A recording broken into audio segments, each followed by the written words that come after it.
ბრიტანეთის მიერ რუსულ ნავთობზე შემსუბუქებულ სანქციებს ეხმაურება პარლამენტის თავმჯდომარე. ბრიტანეთში რომ ისევ შევა რუსული ნავთობი, ეს ნიშნავს მხოლოდ ერთ რამეს, რამდენად ფარისეველია ბრიტანეთის მთავრობა, რომელიც საქართველოსგან ითხოვდა აქ არ შემოსულიყო რუსეთიდან ნავთობ პროდუქტები, განაცხადა შალვა პაპუაშვილმა. მისი თქმით, გარკვეული პერიოდის წინ სწორედ ბრიტანეთის ელჩი პირადად დადიოდა მათ შორის პარლამენტში, პარლამენტის სხვადასხვა წევრთან ითხოვდა საქართველოში არ შემოსულიყო რუსული ნავთობ პროდუქტები.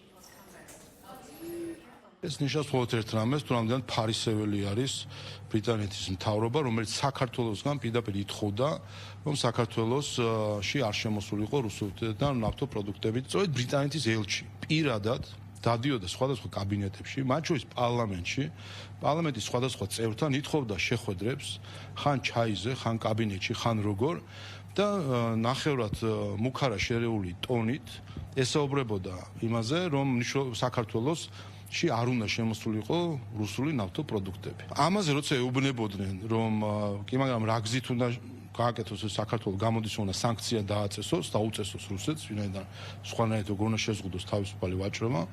საუბრობდა, რომ სანქცია აუცილებელი არ არის, ბიზნესზე ზეწოლა განახორციელეთ, რომ მათ არ შემოიტანოს. როდესაც მას ეუბნებოდნენ, კი, მაგრამ თუ კი არ შემოეს ნავთობპროდუქტები, მაშინ გამოუარეს სხვა ბაზარს და უნდა მოიძიოს ბიზნესმა ნავთობპროდუქტები, რაც გააძვირებს საქართველოში ბენზინის ფასის გაძვირება გააძვირებს, პურის ფასის გაძვირება გააძვირებს სხვა რამეს და საბოლოო ჯამში გაძვირდება ცხოვრება.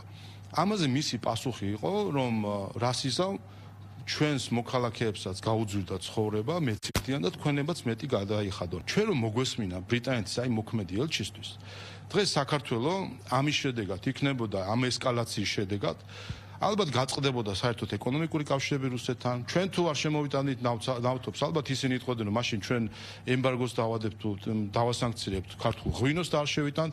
ჩავარდებოდით ეკონომიკურ კოლაფში. ეხლა ვიქნებოდით არა 10%-მდე ეკონომიკური ზრდის მაჩვენებლებით, არამედ ვიქნებოდით დანგრეული ეკონომიკა.